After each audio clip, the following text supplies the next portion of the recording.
Hello students, Mehta college के digital platform पर आपका स्वागत है। अपना फाइनल के अंदर चल रहा था KP model, Kronig Penney model. इसमें अपन ने जो arbitrary constant A B C D थे, यानी जो इक्वेशन 10, 11, 12, 13, 14 आई थी, उसके सॉल्यूशन के लिए जो arbitrary constant A B C D थे, उनके कोफिशिएंटों की डिटर्मिनेंट बनाई थी और उस डिटर्मिनेंट का मान 0 के बराबर रखा। तो अपने पास 0 के बराबर रखा और उसको सोल्व किया तो अपने पास ये इक्वेशन आ गई थी। इससे आगे देखते हैं आज।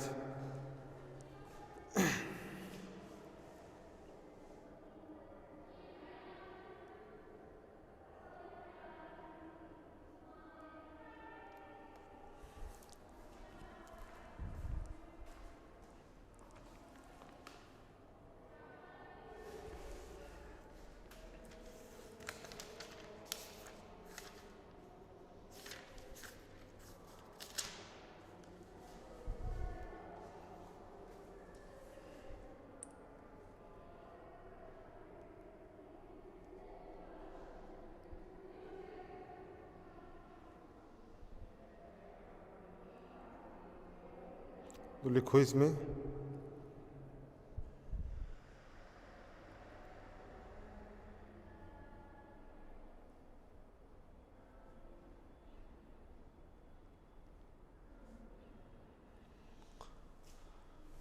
जो ये इक्वेशन है, इस इक्वेशन का सॉल्यूशन हार्ड है। द सॉल्यूशन या solving this equation is hard. Solution of this equation is very difficult. The solution of this equation of very hard.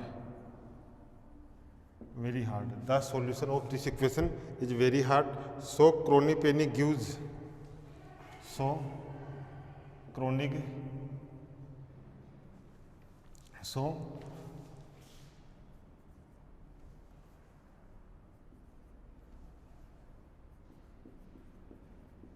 chronic penny gives consideration. So chronic penny gives a consideration.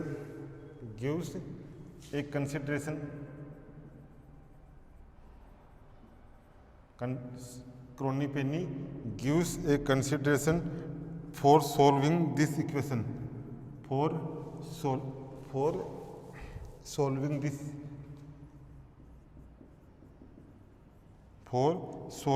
equation.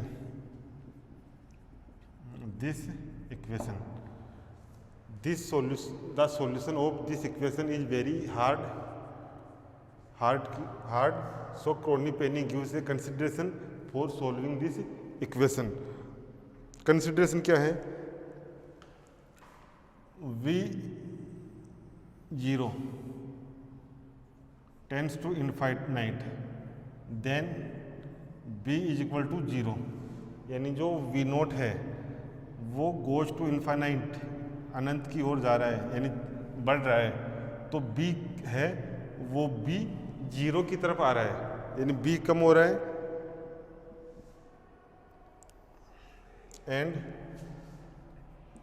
V0b is finite,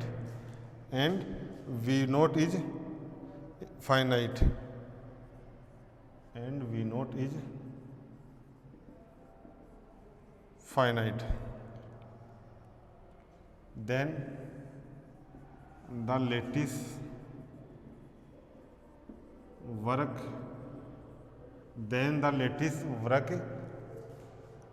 as a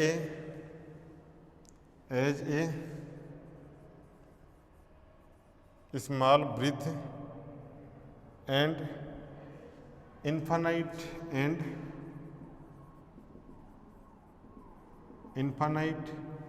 periodic potential barrier. Infinite periodic potential barrier.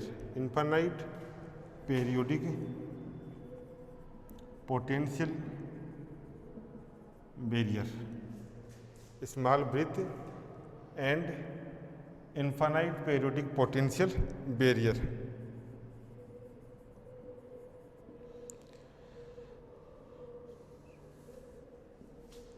Here the V note B is finite. यानी दोबारा से देखो, the solution of this equation is very hard, so Kronig Penney gives a consideration, एक consideration दिया for solving this equation. Consideration क्या है? एक तो ये v tends to infinite, the b tends to 0 and v nought b is finite, v nought b is finite, v nought b is finite.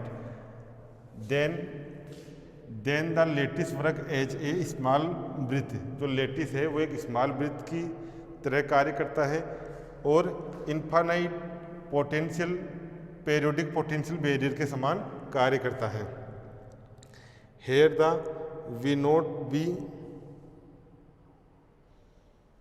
The finite value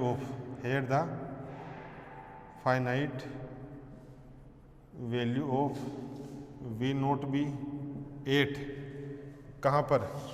we nought goes to infinite and B tends to 0, यानी V nought goes to infinite और B tends to 0 पर, या B goes to 0 पर जो we note B है उस we note B की value एक फाइनाइट वैल्यू आती है, वी नोट बी की एक फाइनाइट वैल्यू आती है।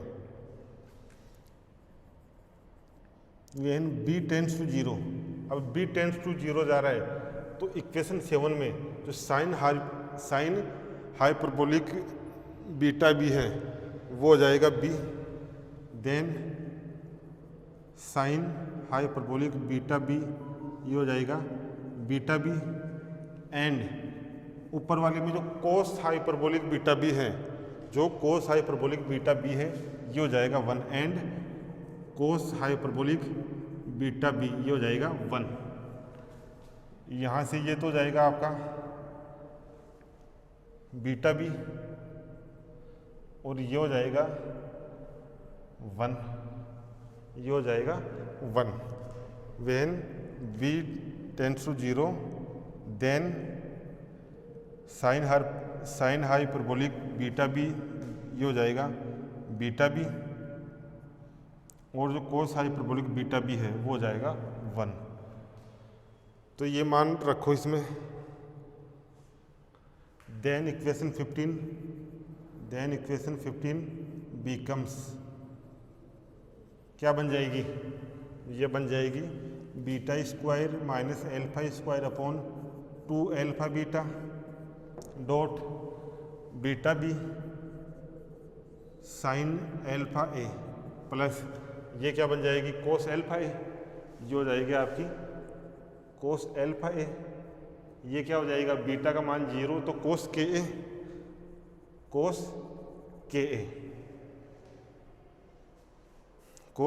ए।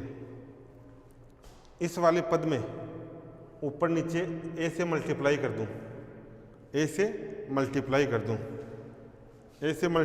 दूं, यहाँ लिखो ए से मल्टीप्लाई कर दूं, ऊपर लिख लेते हैं ए से मल्टीप्लाई कैसे? B square minus alpha square 2 alpha beta, alpha को बाहर एल्फा बीटा, ए से मल्टीप्लाई कर दिया ऊपर नीचे, ये आ गया beta B sine alpha A plus cos alpha A cos के ए। यहाँ पर देखो ये क्या बन जाएगा? Beta alpha 2 beta A B sine alpha A plus cos alpha A cos के ए। यहाँ पर इसको मैं मान लूँ पी, एक कांस्टेंट पी, तो ये हो जाएगा sine alpha A plus cos alpha A cos के ए।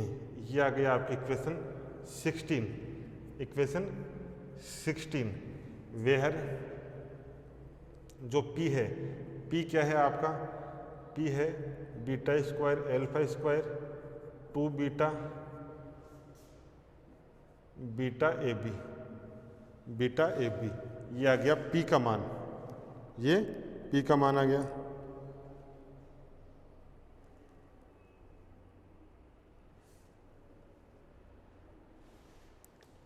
यहाँ तक उतारो। अब P के मान को भी सॉल्व कर लेते हैं।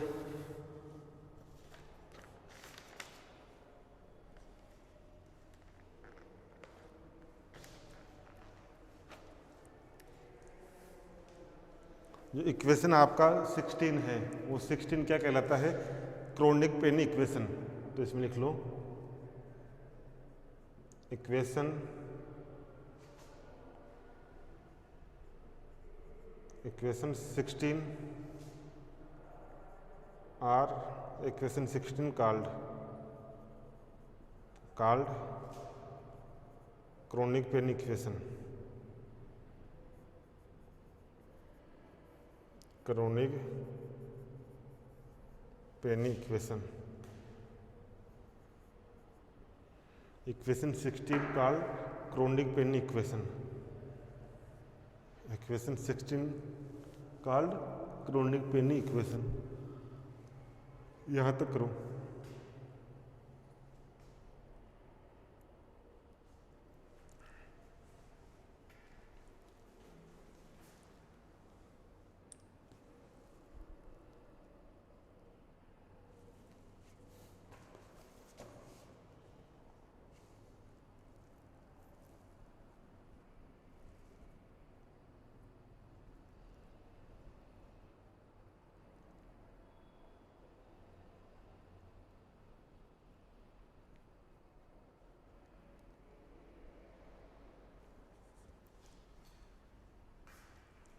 ये हो गया।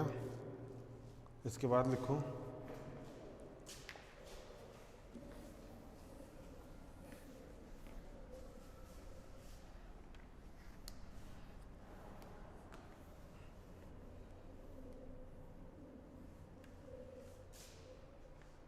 इसको तो मिटा देते हैं, इसका सॉल्यूशन हो गया।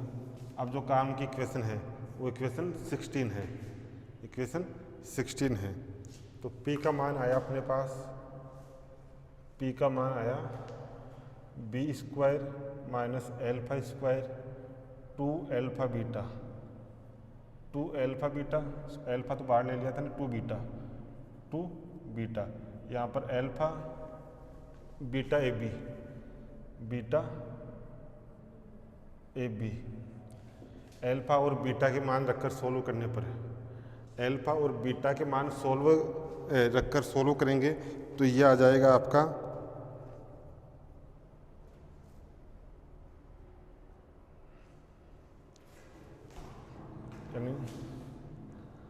इसको लिख देंगे put the value of alpha and beta,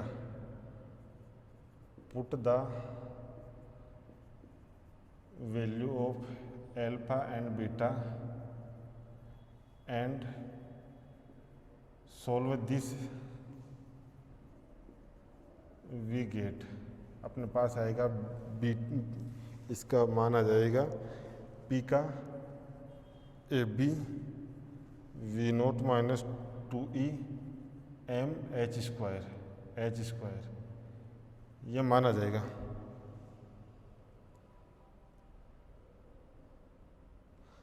H cut था ना, एच कट स्क्वायर, ये मान आ जाएगा।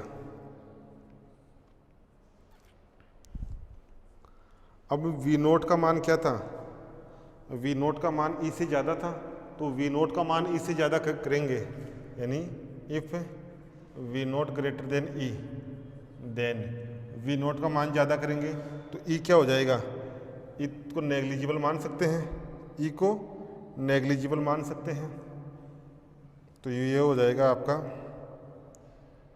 P is equal to M A H cut square, और जो B है ये हो जाएगा V note B, V note B. ये आ गई इक्वेशन आपकी 17, इक्वेशन 17। अब वी नोट बी क्या है?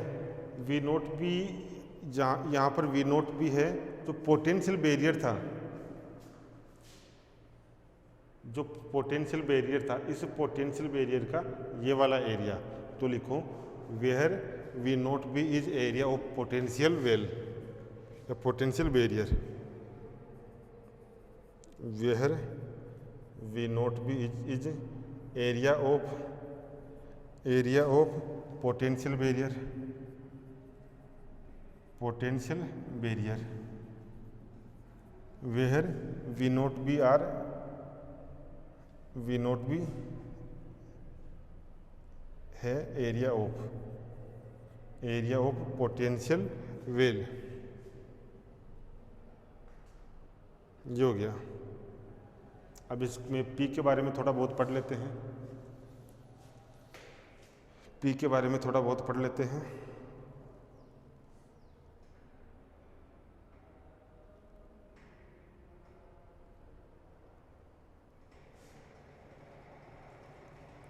अब यदि P का मान कम होता है तो जो पोटेंशियल बैरियर है उसका मान भी कम होता है, यानी P का मान कम है, P का मान कम है तो जो पोटेंशियल बैरियर का एरिया है उस पोटेंशियल एरिया का एरिया भी कम है, पोटेंशियल बैरियर का एरिया भी कम है। तो जो वैलेंस इलेक्ट्रॉन है वो लूजली बाउंड होते हैं, valence electron loosely bound. Valence electron loosely bound कब होते हैं? जब P का मान कम हो, P का मान कम होगा तो जो एरिया ऑफ पोटेंशियल बैरियर है वो भी कम होगा, area of potential well come होगा तो इलेक्ट्रॉन लूजली बाउंड होगा। इसमें लिखते हैं, ये दो इक्वेशन लिख लेते हैं अपन।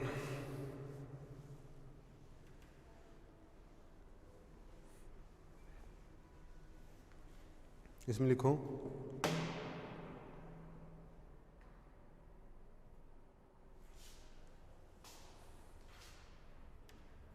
when P is decreases, when P is decreases then area of potential barrier also decreases, then area of potential barrier, area of potential barrier,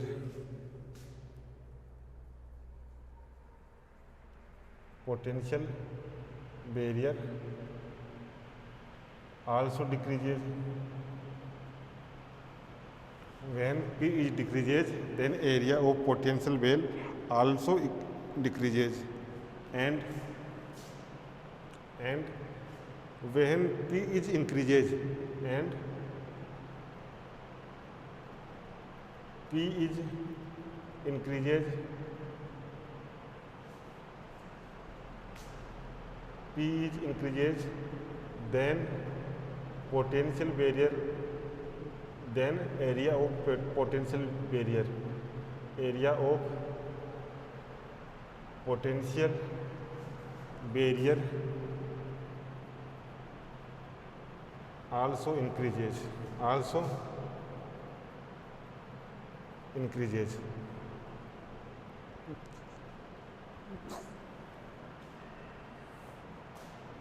यानी ये लिखा है अभी, तो यहाँ देख लेते हैं। P decreases, V nought B decreases, P increases, V nought B increases. Equation 17 से ये हो गया, देखो यहाँ तक।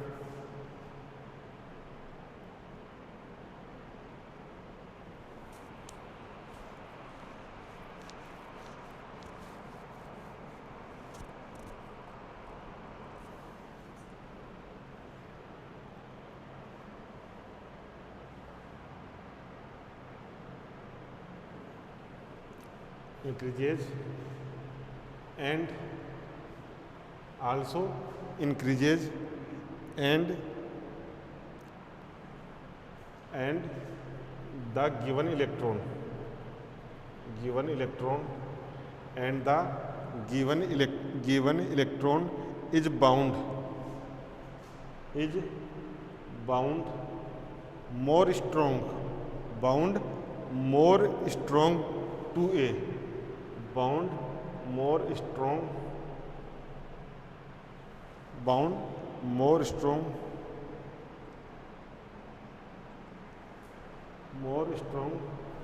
2a particular, more strong to a particular potential wave, potential square wave या rectangular wave.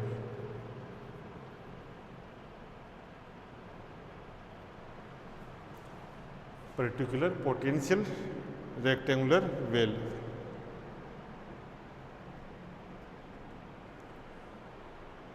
When P tends to 0,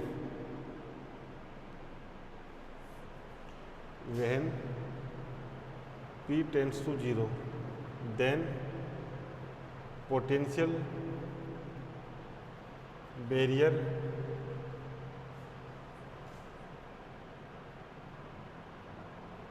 is very weak. Potential barrier is very weak. When P tends to 0, then potential barrier is या potential barrier become very weak, become very weak. दिखाई दे रहा है? P tends to 0, then potential barrier become very weak, which means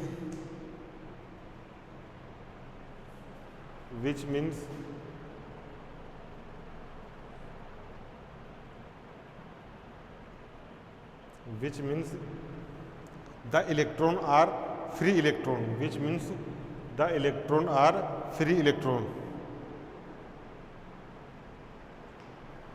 which means the electrons are free electron.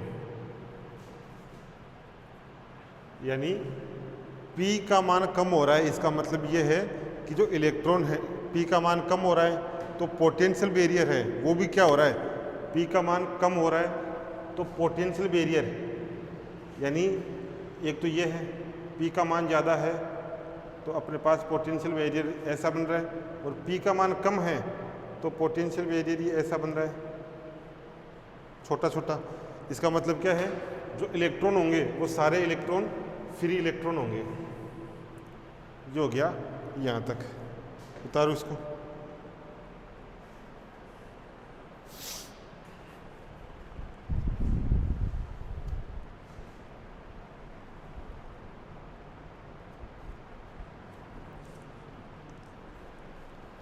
अब जो equation आपकी आई थी chronic Penney equation, उसके लिए रिजल्ट्स देख लेते हैं। इक्वेशन क्या थी, सबसे पहले तो इक्वेशन लिख लेते हैं। इक्वेशन थी आपकी chronic Penney equation.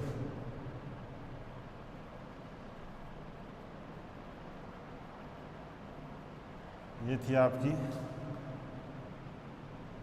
P sin alpha A upon alpha A cos alpha A is equal to cos के ए, कोस के ए। ये थी आपकी क्रोनिक पेन इक्वेशन। इसमें पहला लिखते हैं case first. P is equal to 0, P is equal to 0।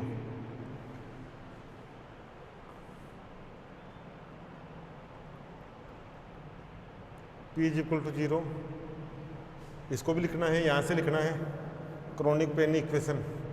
Case first P is equal to 0, तो क्या हो जाएगा आपका cos alpha A is equal to cos के A, cos alpha A cos के ए। तो ये हो जाएगा आपका alpha A is equal to K A, alpha is equal to K. अब अल्फा का मान याद करो, अल्फा का मान क्या आया था, 2m ई था कि नहीं था? अल्फा का मान बताओ। अल्फा का मान था 2me 2me एच का टी स्क्वायर के यहाँ से ई का मान कितना हो जाएगा,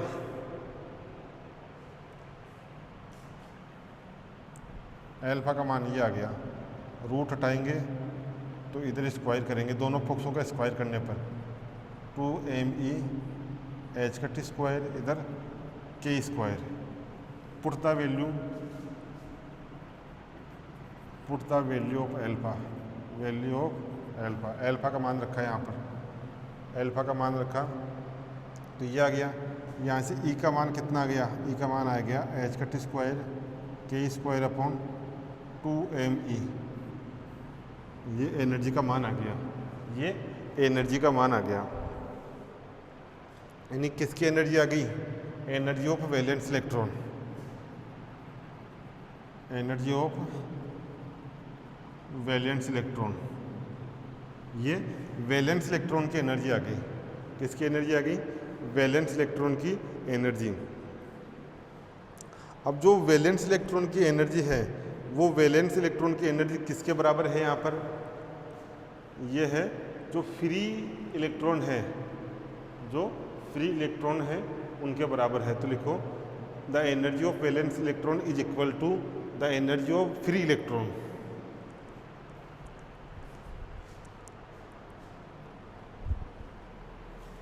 यानी the energy of valence electron, the energy of free electron is equal to energy of the energy of valence electron.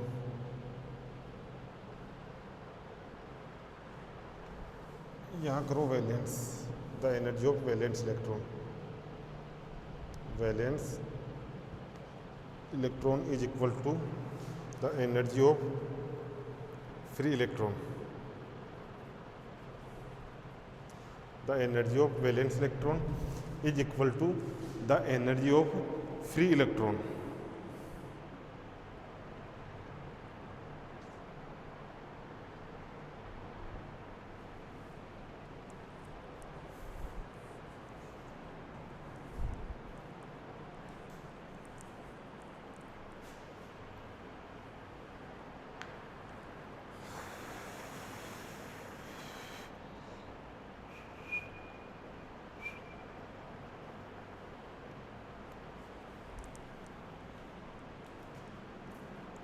लिखो जब P का मान 0 हो तो फ्री इलेक्ट्रॉन क्या करता है, फ्री इलेक्ट्रॉन लेटिस के अंदर गति करने लग जाएगा, मूव करने लग जाएगा। तो लिखो if P is equal to 0 then the free electron moving with velocity v in lattice, moving with velocity v in lattice. यानी इसमें लिख लो next line, if P is equal to 0 then free electron, क्योंकि free electron के पास energy आ गई तो मूव होगा। If P is equal to 0 then the free electron moving with velocity v in lattice, moving with velocity v in lattice। if P is equal to 0 then free electron moving with velocity v in lattice। यहाँ तक करूँ, ये तो कब है, जब P 0 के बराबर है। अब P का मान इनफाइनाइट कर दो, तब क्या होगा, वो दूसरा केस हो जाएगा।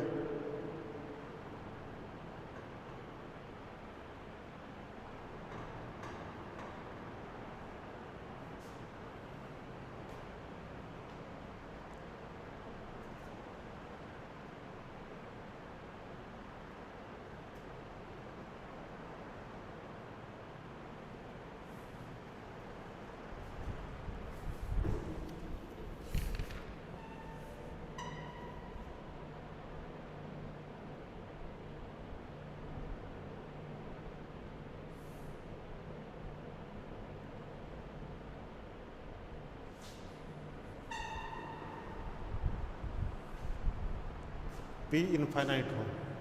दूसरा लिखो,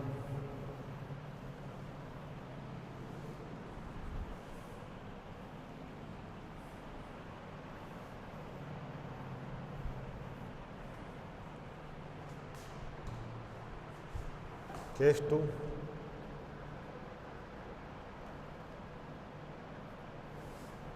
if p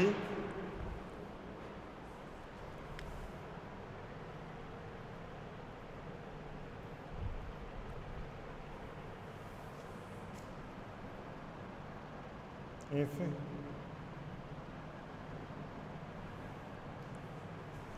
p tends to infinite, p का मान इनफाइनाइट हो,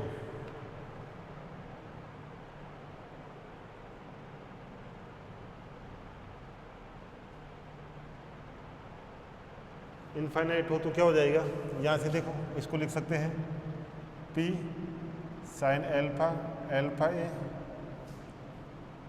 कोस के a minus cos alpha a, p का मान इनफाइनाइट, इनफाइनाइट यानी 1/0, इसको भी इधर ले जाओ, एल्फा ए 0 इधर जाएगा तो साइन एल्फा क्या हो जाएगा 0, साइन एल्फा 0। तो if p tends to infinite then sin alpha is equal to 0, यहाँ से हो जाएगा ये। साइन एल्फा का मान 0 कब होगा, साइन एल्फा का मान 0 कब होता है, जब एल्फा का मान कितना हो,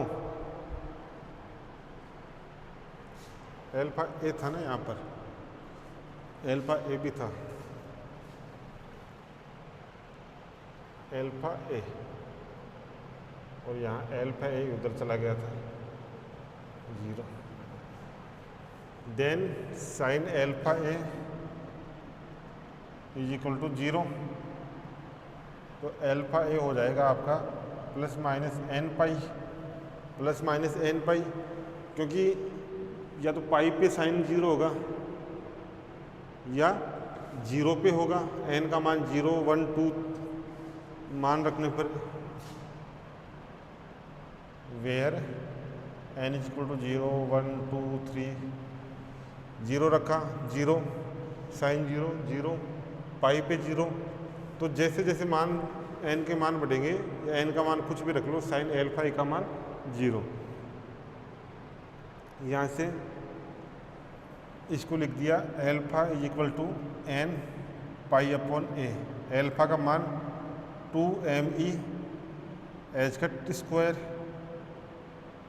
एल्फा स्क्वायर का मान था, दोनों पक्षों का स्क्वायर कर दो, स्क्वायर कर देंगे तो ये आ जाएगा, ये हो जाएगा एन स्क्वायर पाई स्क्वायर ए स्क्वायर, ई का मान कितना हो जाएगा, ई का मान हो जाएगा यहाँ से E is equal to N square pi square H cut square 2m A square, energy का मान ये हो जाएगा, एनर्जी का मान ये हो जाएगा।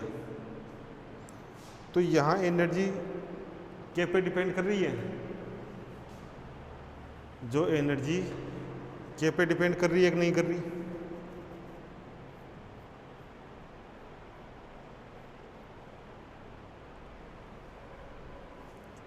नहीं कर रही, तो दिस एनर्जी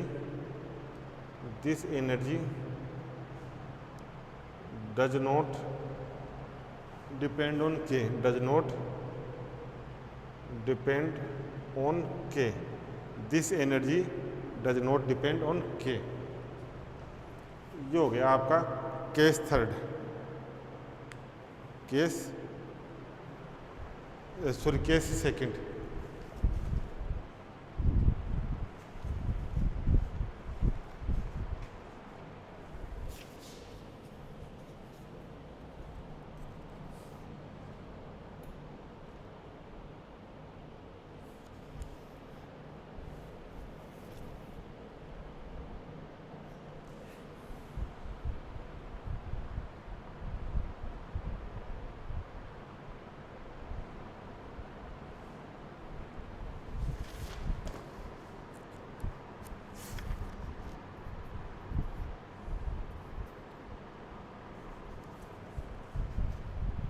नेक्स्ट लिखो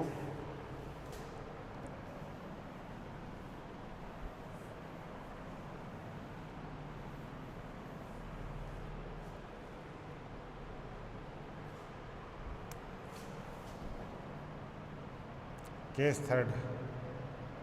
थर्ड है 4 p sin alpha alpha a plus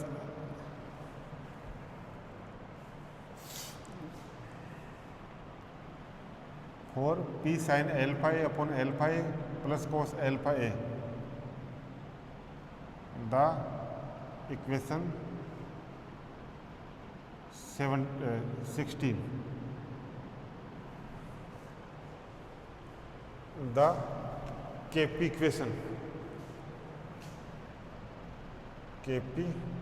equation for p sin alpha upon alpha a plus कोल्फा A cos alpha a the KP equation is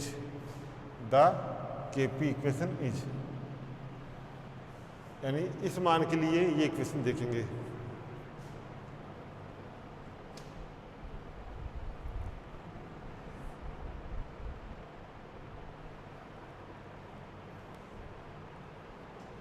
इसमें लिखो जो p का मान ये है इस मान के लिए और अल्फा यानी p के 3π/2 मान के लिए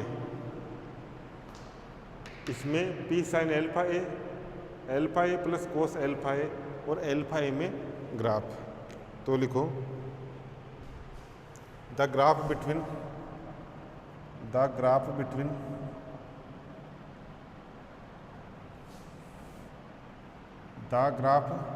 between p sin alpha a plus cos alpha a and alpha ए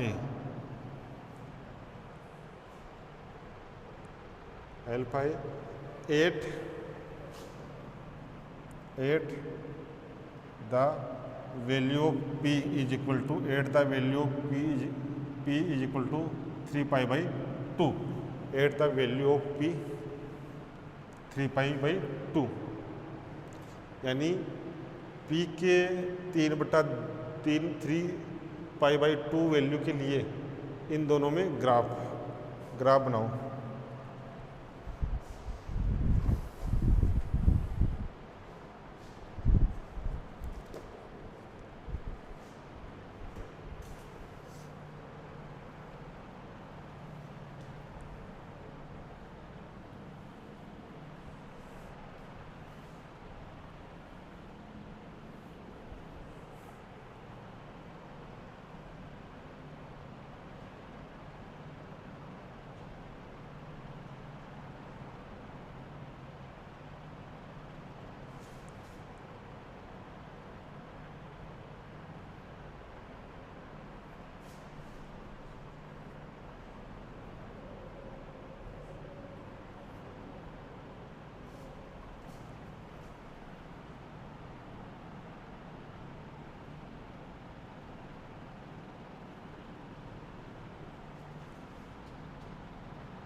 ये है -1 से 1 के बीच में, -1 से 1 के बीच में,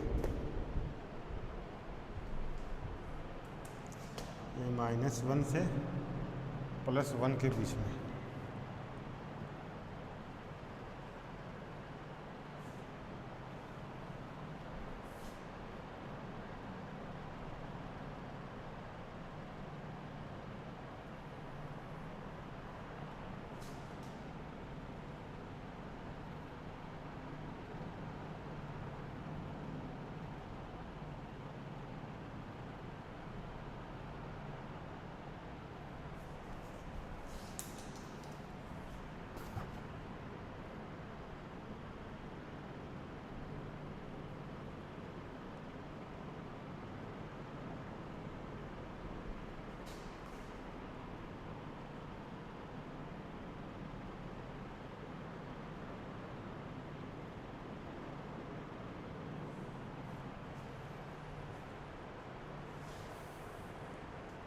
इधर तो है आपका एल्फा ए, दूसरी तरफ इधर है आपका P sign alpha A upon alpha A plus cos alpha ए, ये हो गया।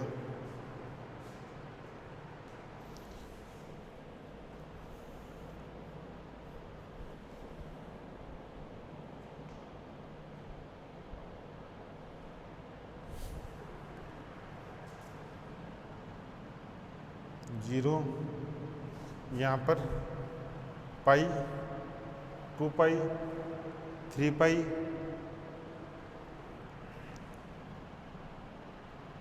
पाई, 2 पाई, 3 पाई, यानी जहाँ जहाँ पर भी जीरो हो रहा है ये नेगेटिव में है, ये पॉजिटिव में पाई, 2 पाई, 3 पाई।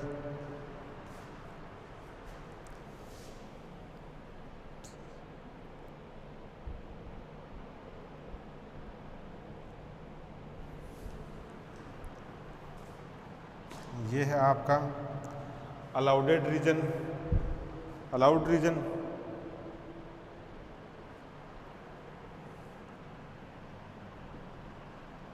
अलाउड रीजन जो खाली है, और यहाँ पर जो भरा हुआ है वो है आपका फॉरबिडन रीजन। ये है आपका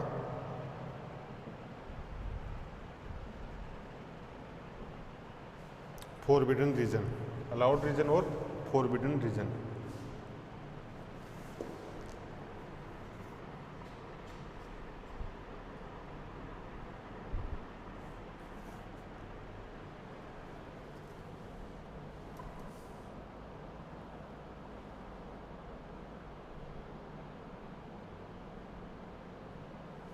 लिखो यहाँ तक।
लिखो इसमें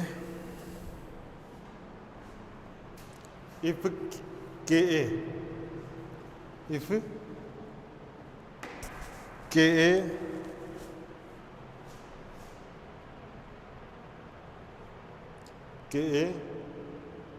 इज वेरिड, इफ के ए is varied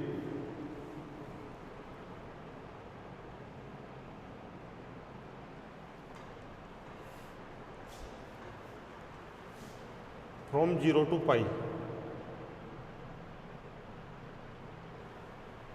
k is varied from 0 to pi, from 0 to pi,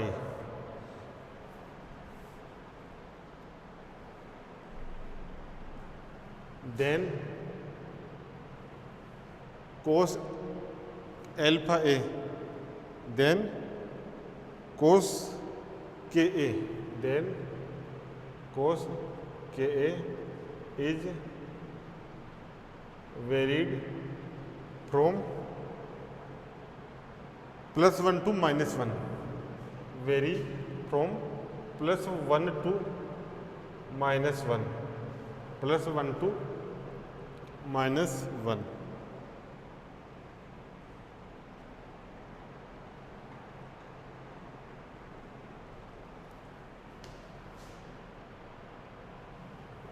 Thus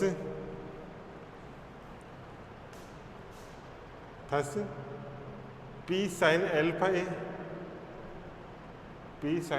A upon alpha A plus cos alpha A can vary from +1 to -1, can vary from +1 to -1, from +1 to -1.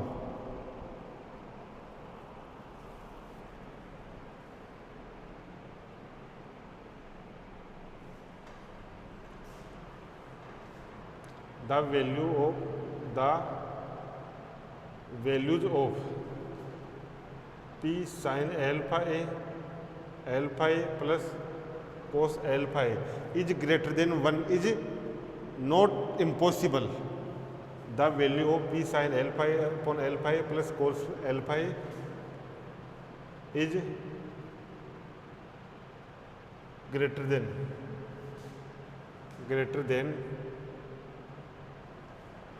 +1 and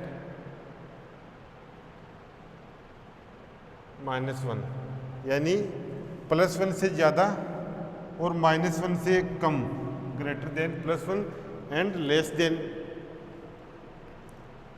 and यानी इसका मान +1 और -1 के बीच में ही रहेगा, ना तो +1 से ज़्यादा होगा ना -1 से कम होगा, and less than -1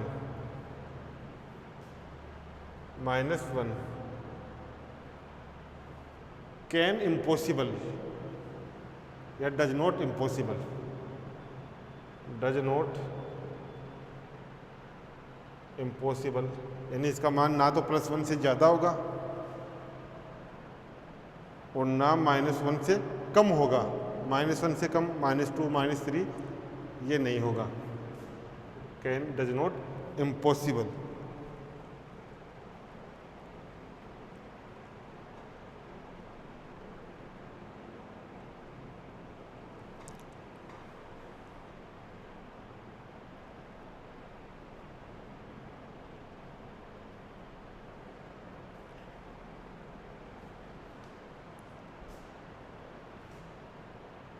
The region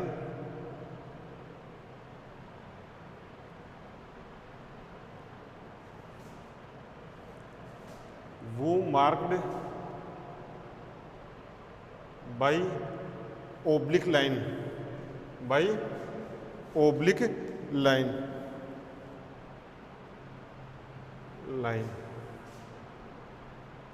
known as forbidden region,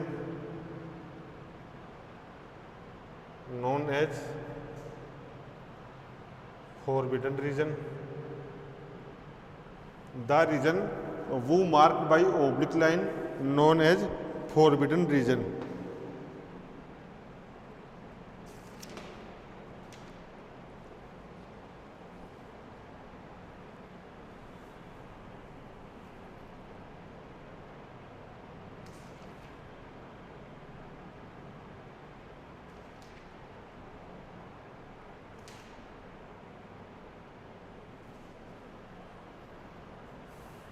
In forbidden region the motion of electron is not allowed.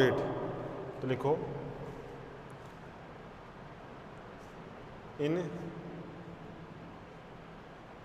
forbidden region the motion of free electron या valence electron, the motion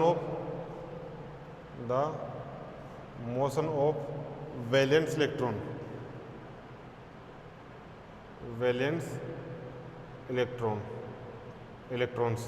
are not allowed,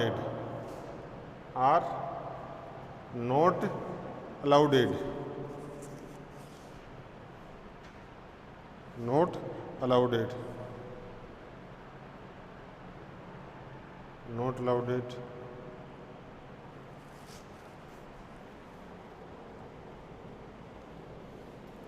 दूसरा लिख लो, ये वाला reason, यहाँ कोई oblique line नहीं है, तो द रीजन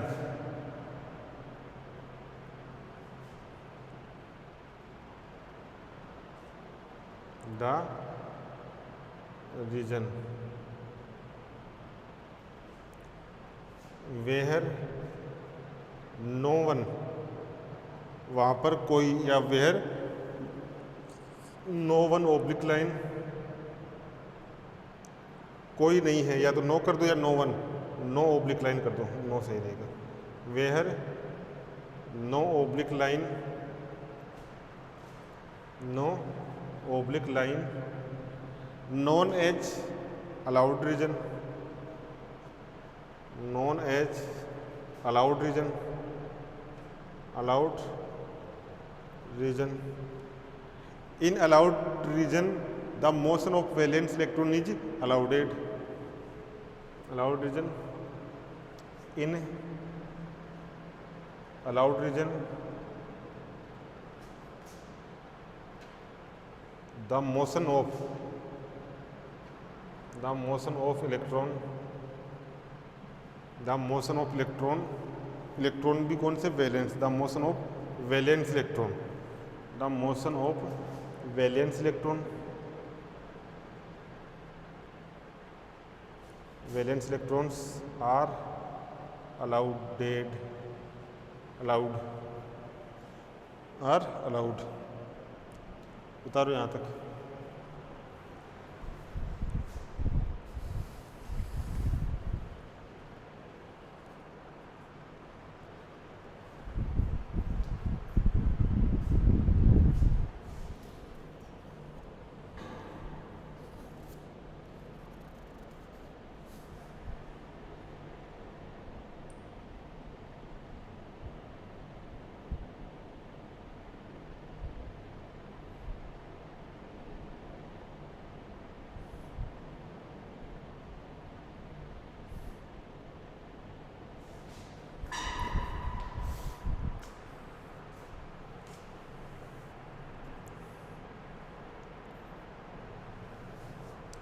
देखो क्रोनी पेनी इक्वेशन ये थी अपने पास, P sine alpha upon alpha A plus cos alpha है इज इक्वल टू कोस के ए। इस क्रोनी पेनी इक्वेशन के लिए P के 3π/2 मान पर P साइन एल्फा ए और कोस एल्फा ए, यानी P sine alpha A plus cos alpha ए व एल्फा ए के बीच में ग्राफ बनाया, ग्राफ ड्रॉ किया या ग्राफ प्लॉट किया। ग्राफ प्लॉट किया तो वो ग्राफ आता है आपका +1 से लेके -1 तक, यानी +1 से -1 के बीच में आता है। यानी के ए का मान अपन रखेंगे, के ए का मान इस के ए का मान अपन 0 से जीरो से पाई के बीच में रखेंगे, 0 से पाई के बीच में वेरी कराएंगे। तो जो वैल्यू है इसकी P sine alpha A upon alpha A plus cos alpha ए, इसकी वैल्यू भी क्या होगी, +1 से -1 के बीच में वेरी होगी। तो यही लिखा है के ए वेरी फ्रॉम 0 to पाई, कोस के ए वेरी +1 to -1। और जो ये रीजन है जिसमें ओब्लिक लाइन है वो फॉरबिडन रीजन होगा। इस रीजन में इलेक्ट्रॉन मूव नहीं कर सकता, मूव करने के लिए अलाउड नहीं है। तो खाली रीजन है उसको अलाउड रीजन कहते हैं। यहाँ पर जो इलेक्ट्रॉन है वो मूव करने के लिए फ्री रहता है, अलाउड रहता है, मूव कर सकता है। ये हो गया आपका केपी मॉडल।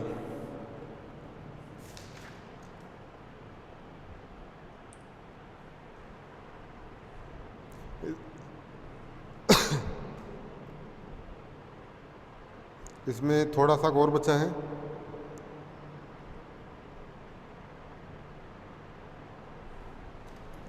इसमें बचा है जो क्रोनी पेनी मॉडल है, केपी मॉडल है, उसकी कंसीक्वेंस कंसिक्वेंस यानी कंसिक्वेंस ऑफ केपी मॉडल। तो इसको कल देखते हैं, जो केपी मॉडल की कंसिक्वेंस है इनको कल देखते हैं। आज के लिए इतना ही।